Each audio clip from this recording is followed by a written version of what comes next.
How did I, Jim Wagner, who is not Jewish, end up training the top Israeli tactics and self-defense instructors at the police academy in 2001, and then a year later be invited back to train new recruits at military base Bahad 8 of the Israel Defense Forces?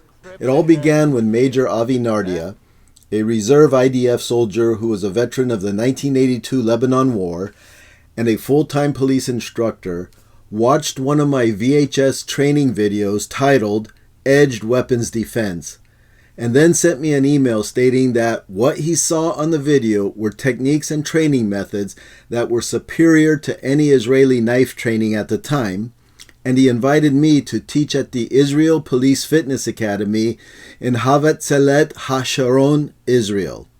A month later, I flew to Israel to be an official guest instructor at the police academy to teach my knife survival course, along with some police defensive tactics, to both the blue police and the green police instructors.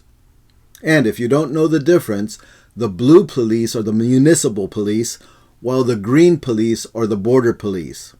Some of my students in that course went on to teach some of my stuff to their students in the Israeli Air Marshals and the Lotar Counterterrorism School.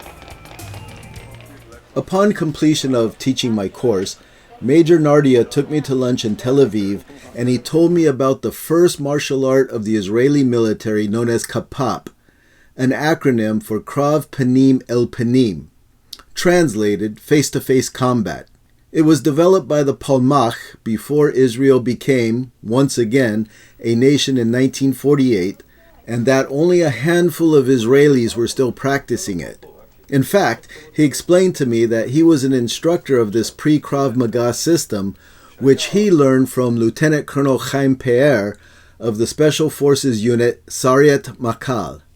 Upon this new discovery, I wanted to not only be the first non-Israeli to learn Kapap, but I wanted to import it to the United States for law enforcement and military personnel, because Krav Maga was the only Israeli martial arts that the Americans knew at the time, which had just started becoming popular in the mid-1990s.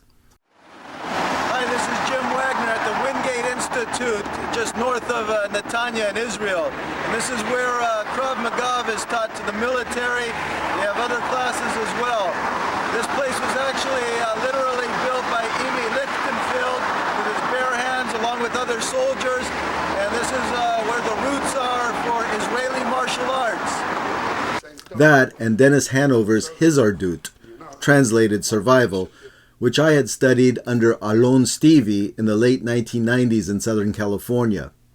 So I invited Major Nardia to the United States to teach. He agreed, and a few months later I flew him out to Los Angeles, where he trained deputies from my own sheriff's department, some local SWAT team members from other agencies, federal agents, and United States Marines from Camp Pendleton. Major Nardia's courses were a huge success, and he'd go on to teach more seminars in the United States. But not until after he and I fulfilled our obligations to protect our nations during the start of the global war on terrorism, which was just about to begin.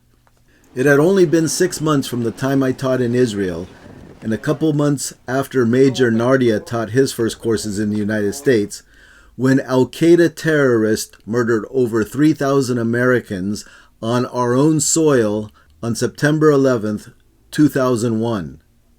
My government put me through 6 weeks of counterterrorism training in New Jersey and New Mexico, and then assigned me to the United States Federal Air Marshal Service Los Angeles Field Office, where I did 125 missions.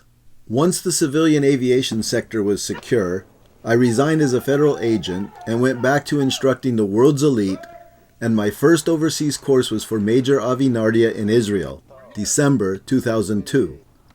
This time I taught at the Wingate Institute, the birthplace of Krav Maga by Emi Lichtenfeld, but not on the civilian side of the facility, which is known for making Olympic champions, but on the military side, Bahad 8. I taught young men and women who were attending their very first week of military training straight out of high school. The curriculum I taught was a mix of knife survival, ground survival, and some conflict conditioning drills.